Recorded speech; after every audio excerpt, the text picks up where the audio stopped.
एक माइक महाराज जी तक पहुंचा दें।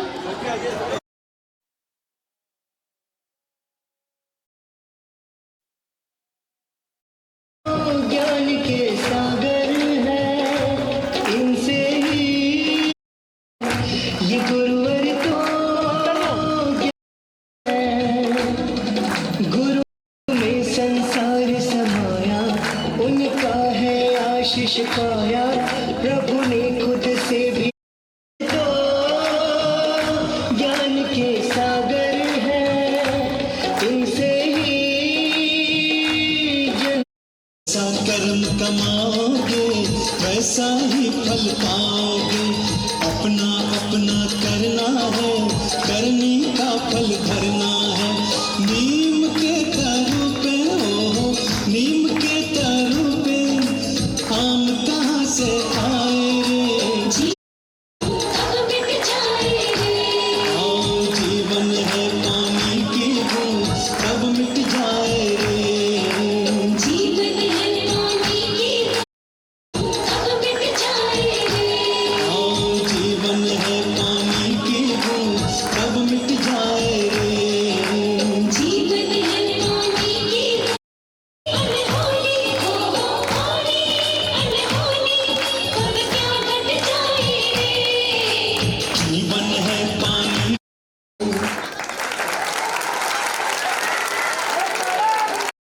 आपकी तालियां कमजोर पड़ गई बच्चों के आगे।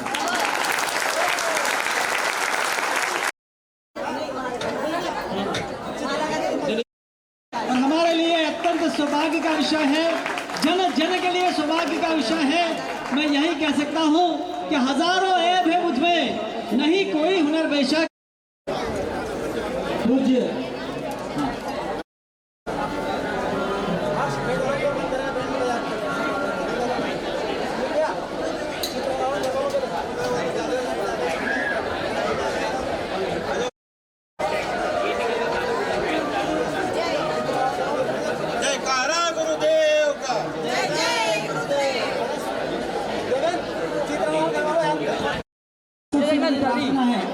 गीत चित्र गाना और उनका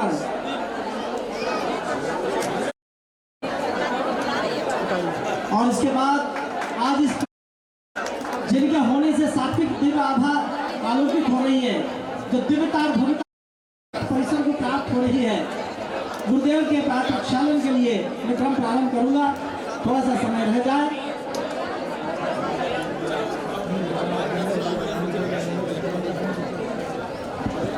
दीप जला कर करूं वंदना राधा की, ज्ञान दिवा कर ज्योति प्रकाशक सूरीश्वर विनम्र सागर की, गुरुवर जय बोले परम पूज्य श्री गुरुदेव श्री ईश्वर विनम्र सागर जी महाराज की।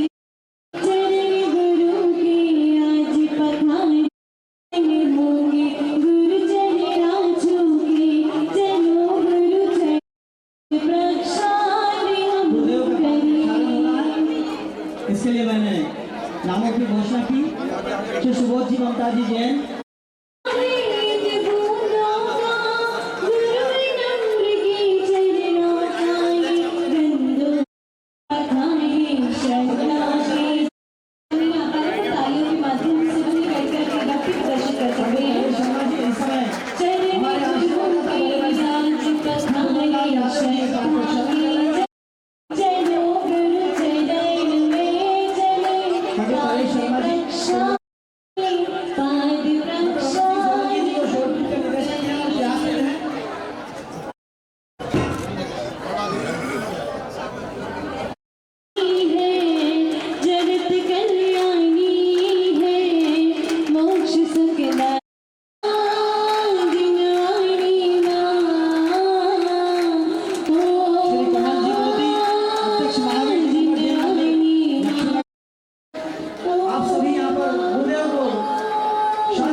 शिक्षा धर्म संस्कार की जो जीवंत पाठशाला स्वयं गुरुदेव हैं, उनके चरणारविंद में प्रणाम करते हुए गुरुदेव को साथ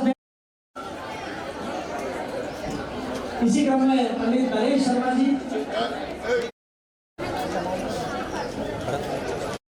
सदस्य आदरणीय राजेश कुशवाहा जी आशीर्वाद ले रहे हैं गुरुदेव का। डॉक्टर रमन सिंह सोलंकी जी जो इतिहासविद हैं और महाराजा कुमारी शोरपीठ के निदेशक हैं, गुरुदेव को शास्त्र भेंट कर रहे हैं।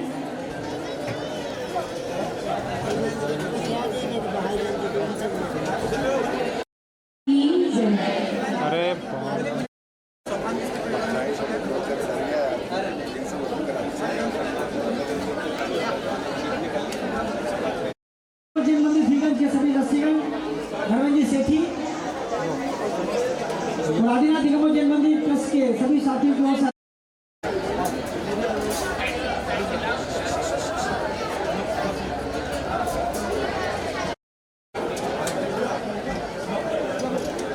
दिनेश दिग्गज जी, अजय शर्मा जी, देखिए श्रीफल सचिन जी, श्रीफल सचिन भैया, डॉक्टर सचिन राय जी, सचिन भैया के साथ आस्था से, अकोदिया से, बाहर से जो भी ये मंच थोड़ी कमजोर है भैया।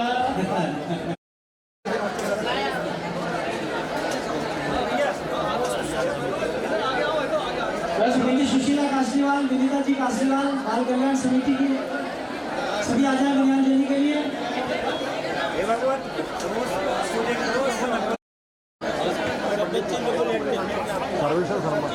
पंडित सर्वेश्वर शर्मा जी एक साथ सभी लोग आ जाए, एक साथ सारी जितनी भी महिला मंडल है सभी महिला मंडल आ जाए एक साथ, एक साथ सभी महिला मंडल आ सभी को सिंपल बैठ करते जाए। सब अधूरे होते हैं, इसीलिए महिला शक्ति की बहुत आवश्यकता है।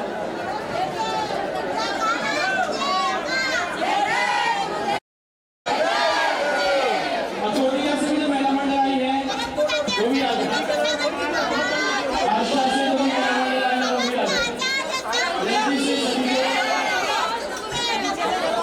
और जल्दी चढ़ाकर जल्दी पहुंचे। नीचे से ही करें, नीचे से ही, नीचे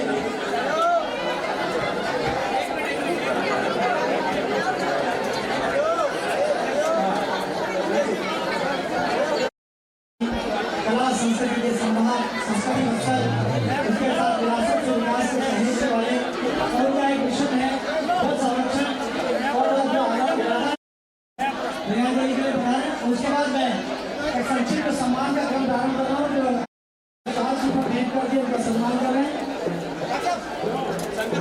इसी क्रम में पंडित नरेश शर्मा जी तालियों पर जयकारा गुरुदेव का। मुख्यमंत्री जी की ओर से तालियों पर कोई टैक्स नहीं। राजेश कुशवाहा जी से मेरी प्रार्थना वाले वो सम्मान करेंगे।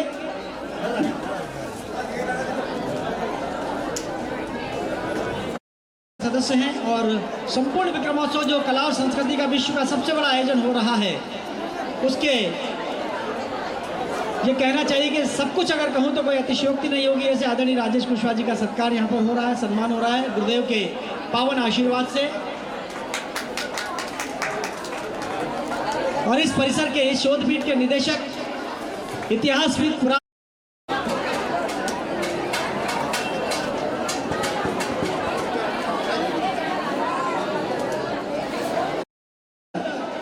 हस्तरेखा विशेषज्ञ आदरणीय पंडित सर्वेश्वर शर्मा जी, प्रोफेसर अजय शर्मा, दोनों से मेरा अनुरोध है कृपया आ जाएं और सम्मान ग्रहण करें। आज गुरुदेव जी हमारी वो एक पूरी संयुक्त टीम है जो लगातार विक्रमोत्सव के लिए सक्रिय रहती है और आपका आशीर्वाद प्रणाम निवेदित करते हैं। पंडित सर्वेश्वर शर्मा जो ज्योतिर्विद भी हैं और हस्तरेखा विशेषज्ञ हैं, उनका सत्कार कर रहे हैं।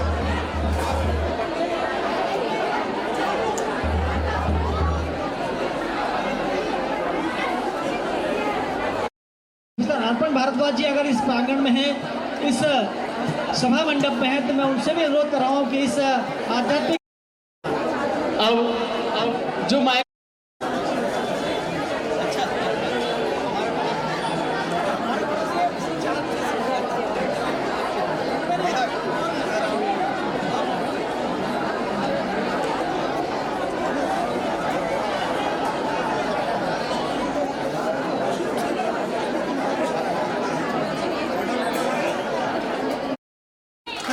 बसो तारण तरण जहान गुरु भक्ति से ही भव के संतान। आचार्य भगवान 108 विनम्र सागर यतवर अत्र कृष्ण ठाकुर स्थापना अत्र नमोस्तु भगवान संसार में हमें अपनी हमें अपनी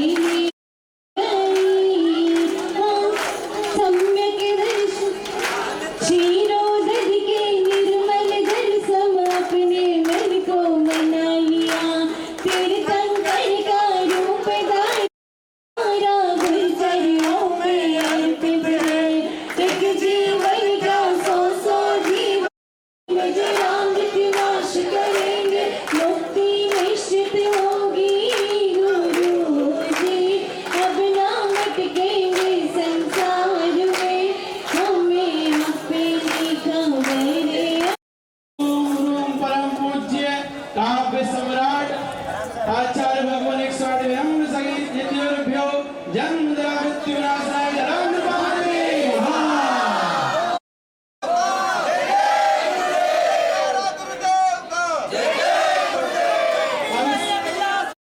लोग भी आए हैं ललितपुर समाज से आएंगे और चंदन संसार ताप का नाश करेंगे मुक्ति निश्चित होगी गुरु जी अब ना भटकेंगे संसार में हमें अपनी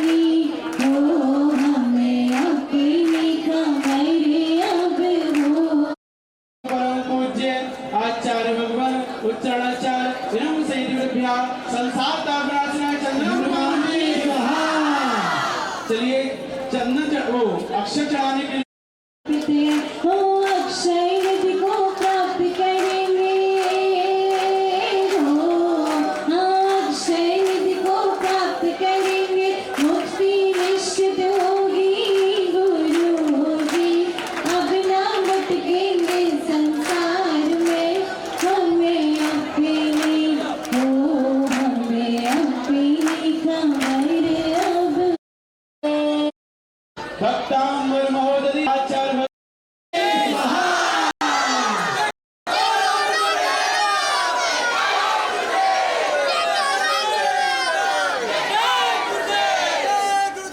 चलिए पुष्प चढ़ाने के लिए मुनि सेवा समिति करेंगे हो काम भाव विध्वंस करेंगे मुक्ति निश्चित होगी गुरु जी अपना भटकेंगे संसार में हमें अपनी खबर अब हो गंत न देखा संत न देखा तो ऐसा गंत न देखा ओम परम पूज्य भक्तांबर वाले बाबा आचार्य भगवान 108 विनम्र कामान दंसराय पुष्पांजलि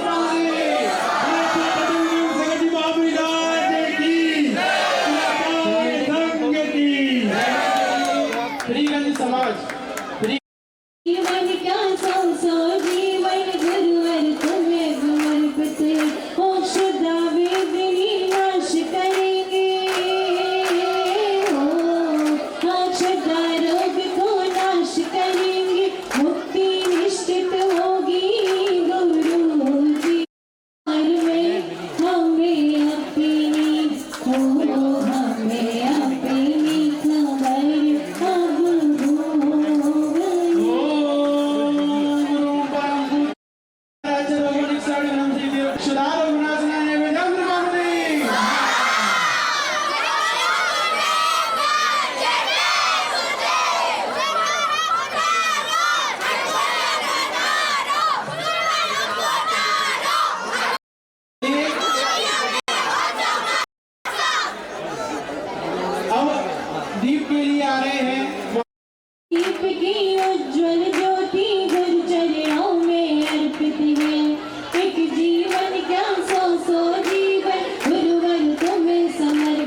मोक्ष महाफल प्राप्त है। भगवान कृपा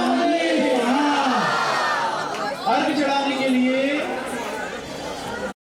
ऐसा होगा आप सोच ही सकते हैं। चलिए आइए, पूज्य गुरुदेव और पूज्य गुरुदेव के शिष्य कैसी है ये आपको पूर्ण सही विदित। आइए चलिए पूज्य गुरुदेव के चरणों में अर्घ समर्पित करते हैं।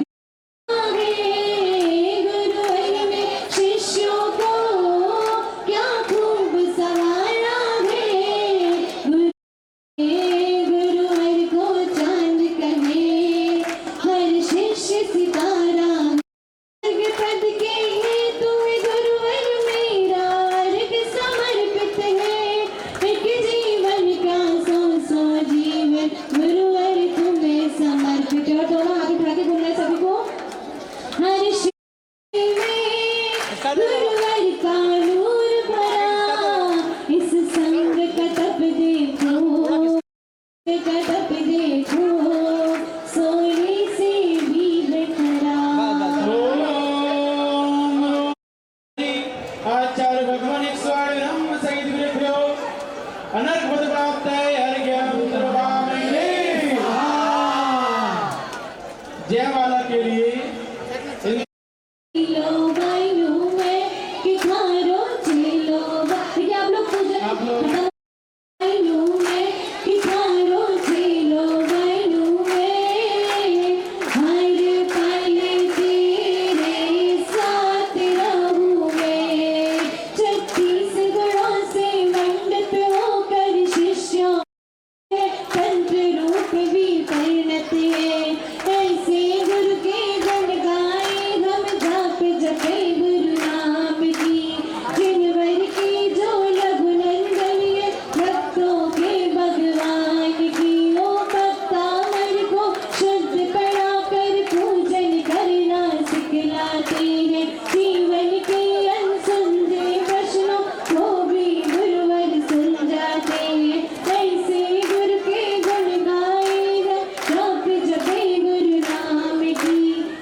विनम्र सहित विभ्यो जयमाला इत्याशीर्वाद पुष्पांजलि उनके चरणों में मनवचन का एक पद प्राप्त है।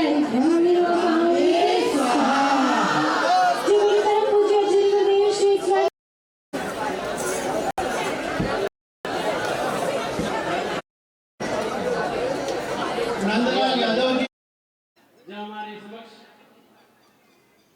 ने सिद्धांत आगम के प्रकांड विद्वान आचार्य भगवान विराजमान हो और उनके समक्ष हम अल्पज्ञ कुछ कहने का प्रयास करें तो उसी का ही पाप होते हैं। लेकिन पूज्य गुरुदेव की आज्ञा है, उस आज्ञा को सुधार करते हुए उनके चरणों में रहकर जिन्होंने एक छोटे से निवेदन पर इतना बड़ा कार्यक्रम एक बार कहने पर ही तैयार करवा दिया।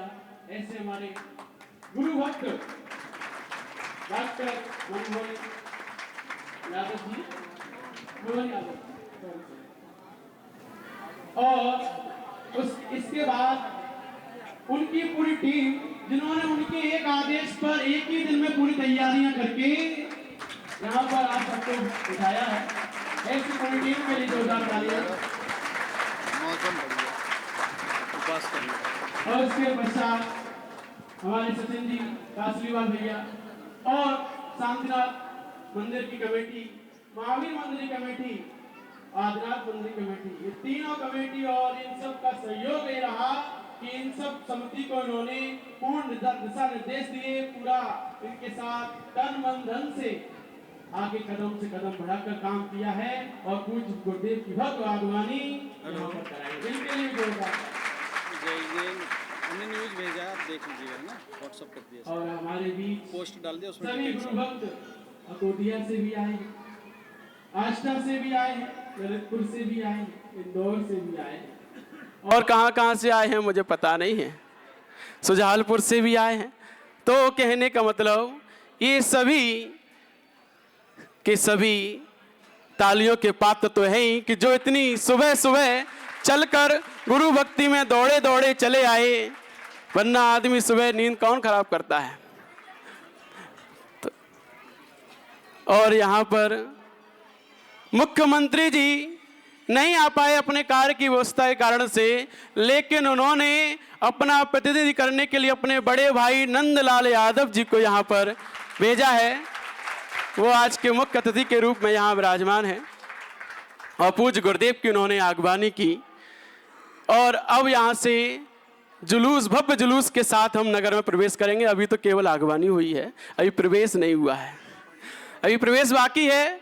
तो आप सभी लोगों को यहाँ पर पूज्य गुरुदेव के पहले प्रवचन सुनना, उसके पश्चात भव्य जुलूस के साथ अपन शांतिनाथ दिगंबर जैन मंदिर तक भगवान को ले जाएंगे और वहाँ पर ले जाकर उनकी और प्रगाढ़ भक्ति करेंगे, है ना। तो हम आपके समक्ष अब बात करते हैं जो आपके समक्ष विराजमान पूज्य भगवान गुरुदेव। वैसे तो वो कोई परिचय के मोहताज नहीं है, पूरा जग उन्हें जानता है, समझता है, फिर भी हम बतला देते हैं आपके लिए कि पूज्य गुरुदेव क्या है। पूज्य गुरुदेव जब ग्रस्त अवस्था में थे तब उनके जीवन में 4 बार ऐसी दुर्घटनाएं आई कि यदि और किसी के जीवन में आई होती तो वो आज धरती पे ना होता।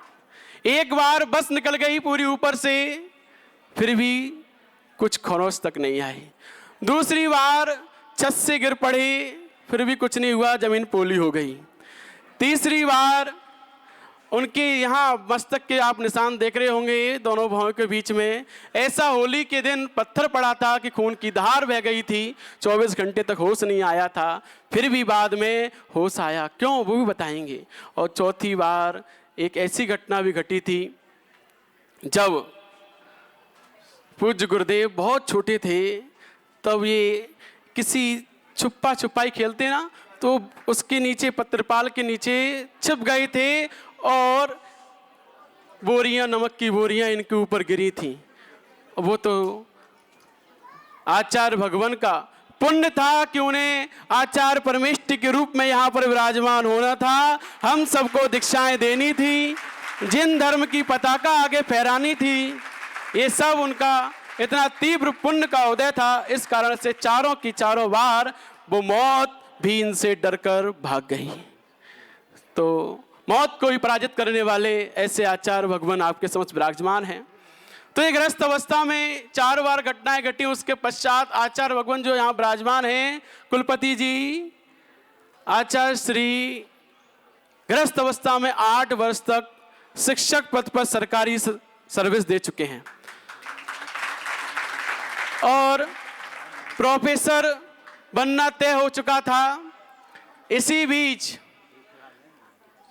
IAS, PCS, ICSI और CA की तैयारी भी हो चुकी थी, लेकिन इसी बीच आचार्य भगवान गणाचार्य विराग सागर जी का विंड नगर में आगमन हुआ और जो रत्न स्वरूप थे वह रत्न स्वरूप आज उनके आशीर्वाद से आचार्य विनम्र सागर जी के रूप में यहाँ विराजमान है।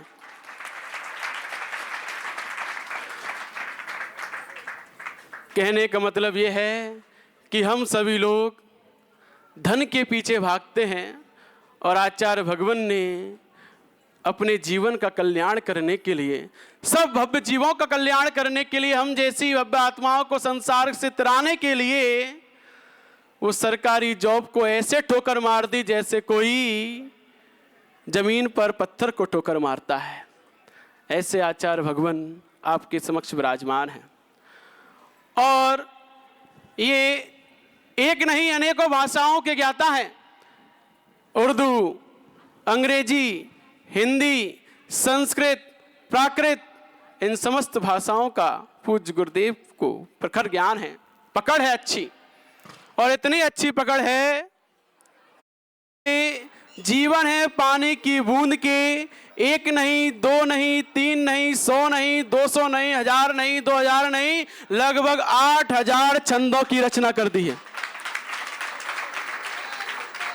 मतलब भाषा का इतना अच्छा पकड़ है कि इसीलिए आचार्य श्री को उच्चारणाचार्य कहा जाता है, क्योंकि उनका उच्चारण इतना स्पष्ट है कि आप सुनोगे समझ जाओगे कि क्यों उच्चारणाचार्य कहा जाता है। हमारे बताने की आवश्यकता नहीं है। और उन्होंने उस शब्द विज्ञान के माध्यम से लगभग उर्दू में 300 गजलें लिखी हैं। कवि महोदय कहाँ हैं? 300 गजलें उर्दू में, 500 मुक्तक, 2000 कविताएं आचार्य श्री की कलम से लेखनी से लिखी जा चुकी हैं। इंग्लिश में 2000 कोटेशन भी लिख दी हैं। तो ऐसा समस्त भाषाओं पर पकड़ आचार्य श्री की है। तो ऐसे प्रकांड विद्वान न के आगम के सिद्धांत के जिन्हें विशेष ज्ञान है, जिन्होंने जिन धर्म के जिन शासन के महान ग्रंथ कहे जाने वाले धवला जी, जय धवला जी, सठखंडागम ग्रंथों का जिन्हें विशेष अध्ययन है, जो आचार्य भगवान सिद्धांतज्ञ कहे जाते हैं। और एक विशेषता और बता दें कि जब आचार्य श्री ग्रस्त अवस्था में थे तो आचार्य भगवान जो पट्टाचार महोत्सव जिनका होने जा रहा है, ऐसे आचार्य विशुद्ध सागर जी को प्रारंभिक ज्ञान देने वाले आचार्य भगवान यहाँ विराजमान है, जिन्होंने जब दोनों भिंड नगर में थे तब वहां पर वह ग्रस्त अवस्था में अपने नाना जी के यहाँ आया करते थे, मामा जी के यहाँ। वहीं पर आचार्य श्री का ग्रस्त अवस्था का निवास हुआ करता था 50 में दिगंबर जैन मंदिर में। जब आचार्य श्री वहाँ पूजन करते थे तो इनकी मधुर कंठ को सुनकर सब लोग अपनी पूजन करना भूल जाया करते थे। अभी जब आप सुनोगे ना आचार्य श्री को, पता चल जाएगा कि कितनी मधुर आवाज़ है उनकी। तो ऐसे मधुर आवाज के धनी जब आचार्य श्री वहाँ पूजन शिविर लगाते थे तो समस्त युवाओं को जोड़कर पूजन कराते थे। और जब ये दृश्य वहाँ के लला राजेंद्र जी, जो आज विशुद्ध सागर जी के रूप में हम सबके नज़रों में आंखों के तारे हैं, विख्यात हैं, प्रसिद्ध हैं, ऐसे अध्यात्म योगी को उस अध्यात्म की पहली दिशा दिखाई किसी ने तो आचार्य भगवान विनम्र सागर जी गुरुदेव ने, जिन्होंने उन्हें तत्वार सूत्र और पूजन करना ये सब सिखलाया। जब गृहस्थ अवस्था में थे साथ में बैठकर स्वाध्याय किया करते थे। जब वो आए, उन्होंने आचार्य श्री को देखा पूजन करते हुए, उन्होंने कहा हमें भी पूजन करना सिखाओ। उन्होंने देखा स्वाध्याय करते हुए तो हमें भी स्वाध्याय कराओ, हमें तत्वासूत्र पढ़ना है आपसे, हमें सिखाओ। तो आचार्य श्री का स्वागत है, आइए, हम तो सबके लिए तैयार हैं। तो ऐसे वात्सल्य के धनी, सबका उद्धार करने वाले पूज्य गुरुदेव हमारे विराजमान है, हमारे बीच विराजमान है। अब मैं ज़्यादा समय नहीं लूँगा क्योंकि आचार्य श्री को भी सुनना है। तो कहने का मतलब इतना ही है कि ऐसे परम परोपकारी, परम करुणानिधि आचार्य पूज्य गुरुदेव आचार्य श्री विनम्र सागर जी गुरुदेव हम सबके लिए एक भगवान के रूप में इस धरती पर उन्होंने अवतार लिया। क्योंकि हम तो संसार में भटक रहे थे, डूब रहे थे विषय वासनाओं में, इंद्रिय विषयों की आसक्ति में लंपट थे। उन सबसे बाहर निकाला हमारे खेवनहार बनकर जो हमारी जिंदगी में आए, ऐसे पूज्य गुरुदेव आज हमें 9 महीने बाद मिले हैं। क्योंकि 15 जुलाई को लाल घाटी भोपाल से विहार किया था आष्टा चतुर्मास के लिए, और आज 16 मार्च है। कल 15 मार्च को 9 महीने पूर्ण हो चुके थे, और 9 महीने पूर्ण होने के बाद आज हम अपने पूज्य गुरुदेव से मिले हैं। और हमारे साथ तिलक जी भी मिले हैं, जिन्होंने पूरा 9 महीने तक हमारा ध्यान रखा। पूज्य गुरुदेव की आज्ञा में रहते हुए उन्होंने धर्म की प्रभावना की। ऐसे तिलक जी भी, उनका भी आचार्य श्री से आज 9 महीने पश्चात मिलन हुआ है। वो तो इतने भावुक हो जाते हैं कि उनकी आंसुओं की धारा से उन्होंने आचार्य श्री के पाद पे छलन किया।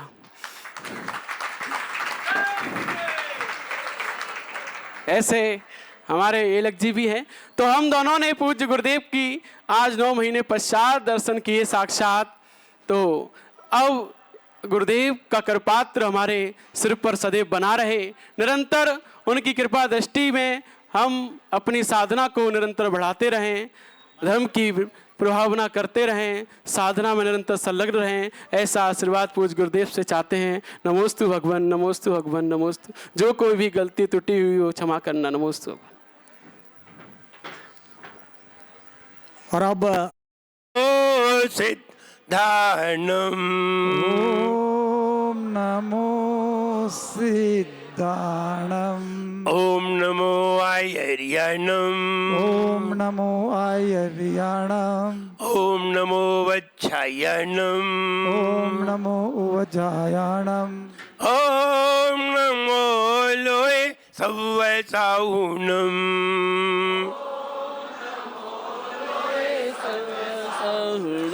ओम नमो लोए सव्वसाहुनम ओम नमो लोय सहुणम। जोड़े एक हजारा श्री आदिनाथ भगवान की जय, एक हजारा श्री महावीर भगवान की जय, सर्वज्ञ प्रभु रामचंद्र भगवान की जय, परम पूजाचार्य गुरुवर श्री विराट सागरती गुरुदेव की जय, अहिंसामयी जैन धर्म की जय। बोले परम पूज्य चरणाचार्य भगवान गुरुवर श्री विनम्र सागर जी गुरुदेव की। संतों के जहाँ चरण पड़े मेघ वहाँ खुद ही बरसे। संतों के जहाँ संतों के जहाँ चरण पड़े मेघ वहाँ खुद ही बरसे। संतों के जहाँ चरण पड़े मेघ वहाँ खुद ही बरसे। पुण्य फलों के फूल खिले पुण्य फलों के बरसे। सभी जनों के मन हर से घर घर में खुशियाँ बरसे। अंतिम लाइन देखिए। संतों की सेवा हो संतों की सेवा सीएम बनाए। जीवन है पानी की बूंद कब मिट जाए रे हो। जीवन है पानी की बूंद कब मिट जाए रे। होनी अनहोनी हो होनी अनहोनी कब क्या घट जाए। जीवन है पानी की बूंद कब मिट जाए रे हो। जीवन है पानी की बूंद कब मिट जाए रे। संतों के जहाँ चरण पड़े मेघ वहाँ खुद ही बरसे। संतों के जहाँ चरण पड़े मेघ वहाँ खुद ही बरसे। पुण्य फलों के फूल खिले पुण्य फलों के फूल खिले। पुण्य फलों के फूल खिले पुण्य फलों के फूल खिले। जब हमारे जीवन में कोई अच्छे दिन आने होते हैं, जब हमारा जीवन पुण्य फलों से भरता हुआ होता है, जब हमारा जीवन आनंदित होने के लिए तैयार हो जाता है, तब कहीं हमारे नगर में किसी संत के चरण पड़ते हैं। ऐसे ही नहीं पड़ते। जब हमारे जीवन में फूल खिलने वाले होते हैं, जब हमारा जीवन महकने वाला होता है, जब हमारे जीवन में धन संपदा बढ़ने वाली होती है, जब हमारे घर में संपन्नता आनंदित करने वाली होती है, तब कभी हमारे नगर में संतों के चरण पड़ते हैं। और जब संतों के चरण पड़ते हैं तो सभी के मन खिलखिला उठते हैं, आनंदित हो जाते हैं। लगता है अभी तक हम भगवान का स्वरूप मंदिर में देख रहे थे, अभी तक हम प्रतिमाओं में भगवान का स्वरूप ढूंढ रहे थे, अब कोई साक्षात जिंदा व्यक्ति धर्म का स्वरूप बताने वाला आया है। अब कोई साक्षात भगवान का स्वरूप दिखाने वाला आया है। तब हमारा मन आनंदित हो जाता है, हमारा मन प्रसन्न हो जाता है। ऐसा लगता है कि उनके चरणों में थोड़ा बैठ लिया जाए, उनके चरणों में थोड़ी आनंद की लहर ले ली जाए। भले ही हम उनका आचरण ले सकें न ले सकें, संतों के चरणों में आने पर हम संत बन सकें न बन सकें, संतोषी जरूर बन जाते हैं। संतोष जरूर हमारे मन में पैदा हो जाता है और धीरे धीरे वो संतोष ही हमारे जीवन में संयम पैदा कर देता है। लेकिन साधुओं का समागम हर किसी को नहीं मिल सकता। जब पुण्य का उदय ना हो, जब हमारे अंदर आनंदित लहर बाहर नहीं आनी हो, तो साधु मिलने पर भी हम साधु के चरणों में नहीं जा पाते। लेकिन जब हमारा पुण्य का उदय होता है तो हम दौड़ करके साधु के चरणों में आते हैं और आनंद लेते हैं। और ध्यान रहे, साधु के चरणों में जो आनंद आता है वो आनंद तुम्हें मंदिर में नहीं आ सकता। मंदिर में वो आनंद नहीं आ सकता जो साधु के चरणों में आनंद आता है। इसलिए साधुओं की शरण एक आनंददायी हुआ करती है, परमात्मा से मिलाने वाली हुआ करती है, परमात्मा का साक्षात दर्शन कराने वाली हुआ करती है। इसलिए जब भी साधुओं का समागम मिले आप दौड़ पड़िए।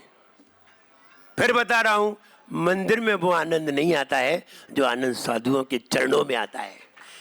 क्योंकि भगवान तुम्हें तुम्हारे जीवन की बातें नहीं बताते, भगवान तो अपना स्वरूप दिखाते हैं, लेकिन गुरुदेव तुम्हारे जीवन को महकाते हैं, तुम्हारे जीवन में आनंद उत्पन्न कर देते हैं। इसलिए साधुओं की शरण में सभी लोग जाना चाहते हैं। आज उज्जैन में पहली बार आगमन हुआ है, हम तो पहली बार आए हैं। महाकाल नगरी में महामुनिराज का आगमन,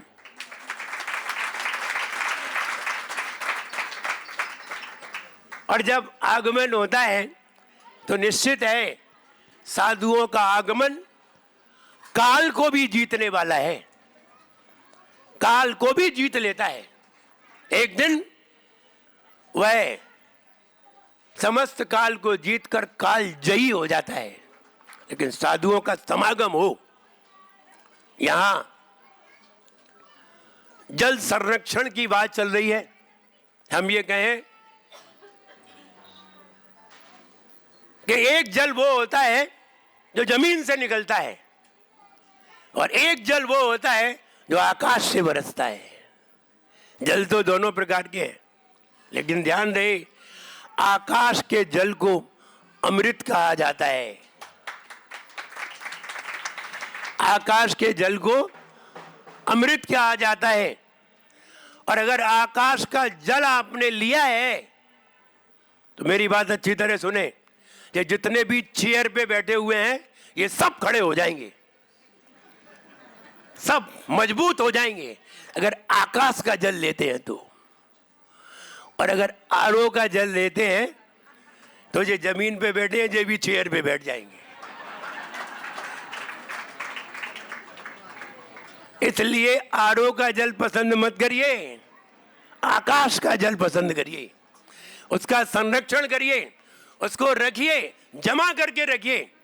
और हम तो हमेशा कहते हैं, अगर मैं एक बार अलवर में था, अलवर में वर्षा योग हुआ, वहां आकाश का जल मुझे दिया गया, तो हमने कहा जब तक मैं अलवर में हूं तब तक हम कुएं का जल नहीं लेंगे, आकाश का लेंगे।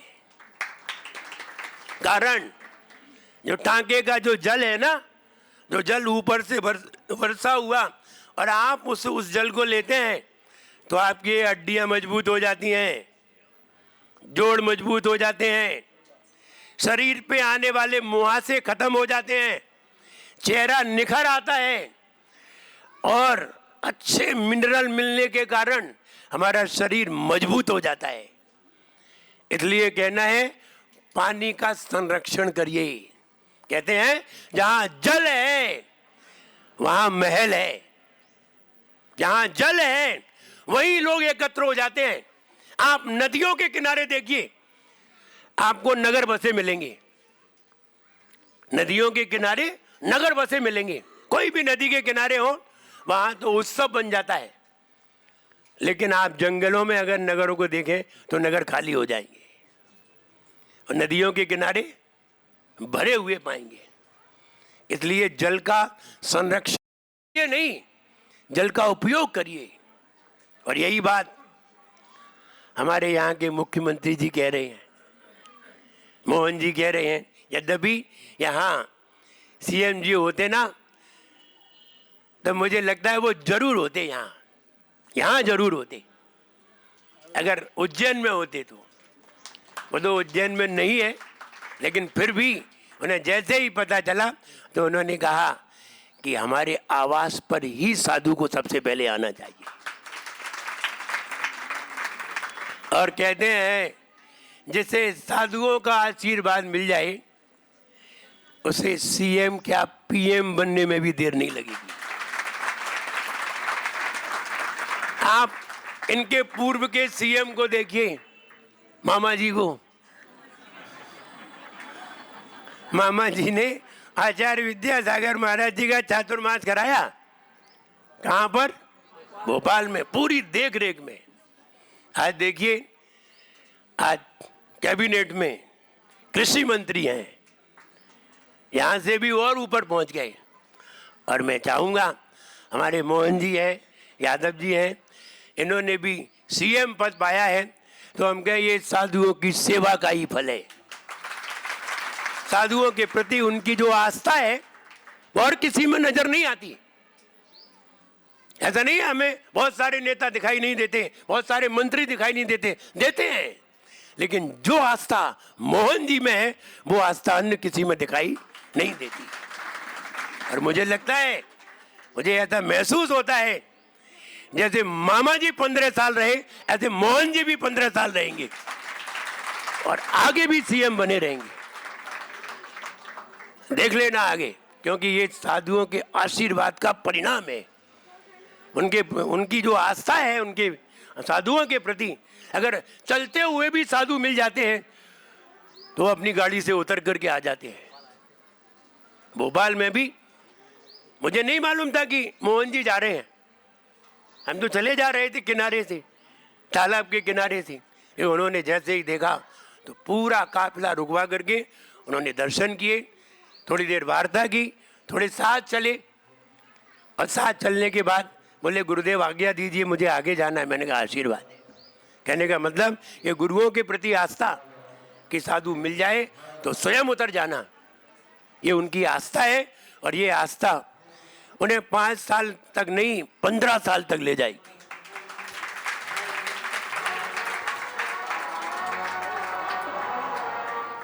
पर्यावरण की बात कहें, हमने घर पर, मुझे गर्मी लगी तो हमने घर में एसी लगाया। किसके लिए? मुझे गर्मी ना लगे। मुझे सर्दी लगी, हमने घर को एसी ऐसा बनाया कि उसमें हीटर लगाया, हमें सर्दी ना लगे। हमने सब तरह की घर में सुविधाएं उत्पन्न की, सारी सुविधाएं उत्पन्न कर ली, लेकिन ध्यान रहे एक सुविधा भूल गई। सारी सुविधाएं तुमने जुटा ली, सोने की, bedroom, dead room, bedroom, dead room, क्योंकि थोड़ी समय के लिए तो मरना ही पड़ता है। सोना माने मरने का अभ्यास करना। सोना माने आप घर से दुकान जाएंगे तो नहाने की जरूरत नहीं है, लेकिन सो करके उठेंगे तो नहाने की जरूरत है, क्योंकि सोना मरने का अभ्यास है। और जब कोई मर जाता है हम उसके भी साथ जाते हैं तो भी आकर के नहाते हैं, इसलिए सोने के बाद नहाते हैं, क्योंकि सोना मरने का छोटा अभ्यास है और मरना लाइफ टाइम सोना है। इसलिए हम घर में सोने का रूम बनाते हैं, बैठने का रूम बनाते हैं, खाने का बनाते हैं, स्टोर रूम बनाते हैं, सारे रूम बनाते हैं, लेकिन एक चीज की कमी कर जाते हैं। जिस चीज की आवश्यकता, परम आवश्यकता है, सोने पर भी जिसकी आवश्यकता पड़ती है, वो भूल जाते हैं। उसका नाम है, अपने घर में आपने सारी सुविधाएं जुटा दी, एक वृक्ष लगाने की जरूरत है। क्योंकि ऑक्सीजन कहां से आएगी? बेडरूम से नहीं आएगी, ना किचन में से ऑक्सीजन आएगी, ना बेडरूम से आएगी, ना डेड रूम से आएगी, कहीं से भी नहीं आएगी। ऑक्सीजन आएगी तो एक पेड़ से आएगी। इसलिए अपना घर बनाते समय सब बनाओ, लेकिन एक पेड़ अपने परिवार के लिए जरूर लगाओ, जो तुम्हारे परिवार को ऑक्सीजन देता रहे, वरना सिलेंडर मंगाने पड़ेंगे। कोरोना में सिलेंडर की कमी पड़ी थी, अगर पेड़ लगे होते तो सिलेंडर की जरूरत नहीं होती। तो हम ये कहना चाहते हैं पर्यावरण भी हो। लोग पेड़ को काट करके मकान बनाते हैं, लोग पेड़ को काट करके मकान बनाते हैं, फिर जब ऑक्सीजन से दुखी हो जाते हैं तो गमले में एक पेड़ लगाते हैं। बड़े पेड़ को हटा दिया, फिर छोटा सा पेड़ लगाते हैं।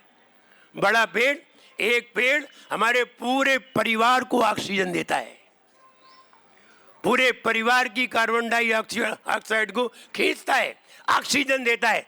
ये सबसे पहले लगाना चाहिए। मकान बाद में बनाना चाहिए, कमरे बाद में बनाओ, पहले ऑक्सीजन का इंतजाम कर लो, वरना सिलेंडर कभी मिले और कभी नहीं मिले, और कभी नहीं मिले तो हमें ही लुढ़कना पड़ेगा। इसलिए ऑक्सीजन का इंतजाम परिवार के लिए सबसे पहले करें। ये पर्यावरण सुरक्षा है, इससे हमारे घर में पर्यावरण रहेगा। आज कॉलोनी बनती है, आप कॉलोनी को देखिए, कॉलोनी में जो सड़क बनेगी तो 2 मकान के बीच में एक पेड़ जरूर होगा। देखिए आप, 2 मकान के बीच में एक पेड़ जरूर बनाया जाएगा, भी एक पेड़ जरूर लगाया जाएगा, भले ही रोड पे क्यों ना लगाया जाए। एक इधर लगाया जाएगा, एक उधर लगाया जाएगा, 2 मकान के बाद इधर और 4 मकान के बाद उधर। समझिए कॉलोनी में ये पेड़ क्यों लगाए गए? इसीलिए लगाए गए कि हमारी समाज में कहीं भी ऑक्सीजन की कोई कमी ना पड़े।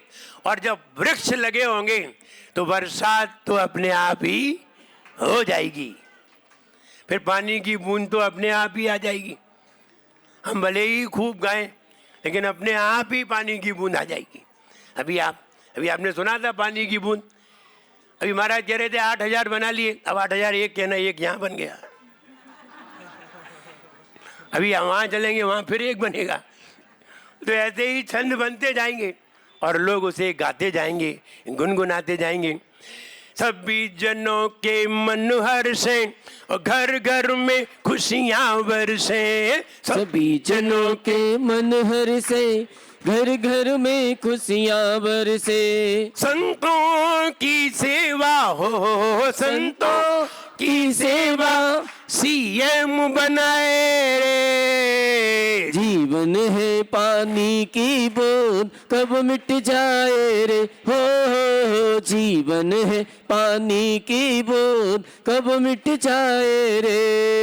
ध्यान करिए, ये बात तो यहाँ घटित हो गई कि संतों की सेवा सीएम बनाए रे, ये तो घटित हो गई, और बिल्कुल घटित हुई है, और सही में घटित हुई है।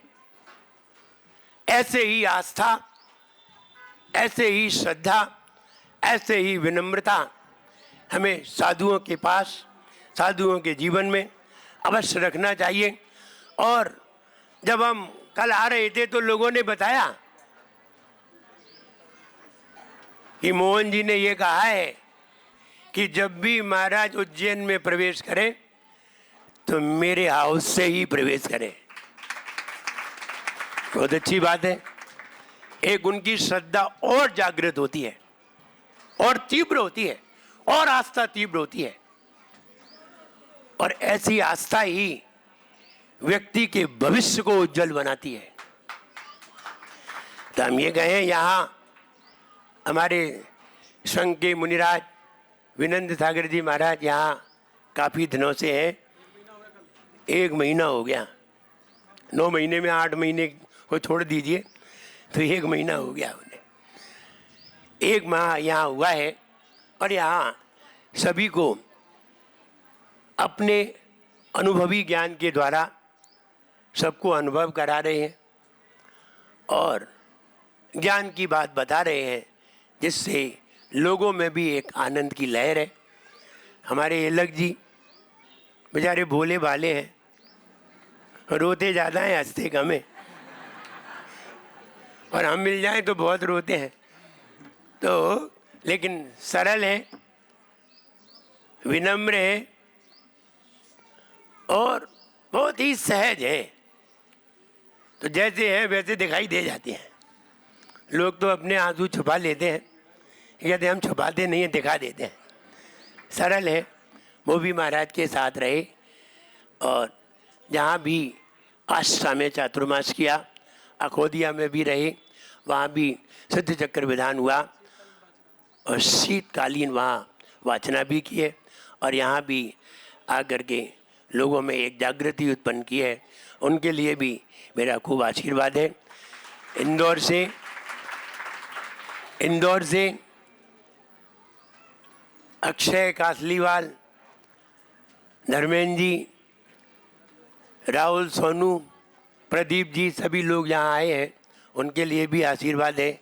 और उज्जैन समाज में एक अच्छी उत्सुकता है, आस्था समाज के लिए, अगोदिया समाज के लिए, उज्जैन समाज के लिए, ललितपुर समाज के लिए, सबके लिए मेरा खूब आशीर्वाद, भोपाल समाज के लिए, सबके लिए खूब आशीर्वाद है। सब लोग खुश रहें, प्रसन्न रहें और साधुओं के चरणों में आओगे तो निश्चित प्रसन्नता आएगी। और यदि यहाँ प्रसन्नता नहीं आई तो ध्यान रहे मंदिर में भी तुम प्रसन्न नहीं हो पाओगे। इसलिए साधुओं के चरणों में आकर के अवश्य लाभ लीजिए। और यहाँ शोध संस्थान है और शोध संस्थान में बच्चे सभी अध्ययन करते हैं और शोध संस्थान समिति है, यहाँ सारे समिति बैठी हुई है और हम कुलपति जी आदि और हमारे नंदलाल जी यादव ये भी विराजमान है। यद्यपि मोहन जी ने ये कहा था कि यदि मैं न रह पाऊँ तो हमारे बड़े भाई आपका प्रतिनिधित्व करेंगे, उनके लिए भी मेरा खूब आशीर्वाद है। मोहन जी को भी खूब आशीर्वाद बोलिए, उनको भी समाचार दीजिए कि महाराज ने खूब आशीर्वाद दिया है और ये भी कहा है कि उज्जैन को आपको शीघ्रता से पधारना भी है। जब तक हम हैं तब तक आपको उज्जैन में कोई ना कोई काम निकाल लेना, आ जाना, और जब काम निकालते हैं तो आ ही जाते हैं। इसलिए मोहन जी को कहना कि उज्जैन में आना जरूर है और एक बार जरूर आना है। 23 तारीख को यहाँ आदिनाथ जयंती है, आप बड़े अच्छे उत्सव से मनाइए, उसका भी आनंद लीजिए। मेरा उज्जैन समाज के लिए, सभी समाज के लिए खूब आशीर्वाद है। सब लोग प्रसन्न रहें, खुश रहें। जय बोलिए परम पूज्याचार्य गुरुवर श्री विराग सागर जी गुरुदेव की जय।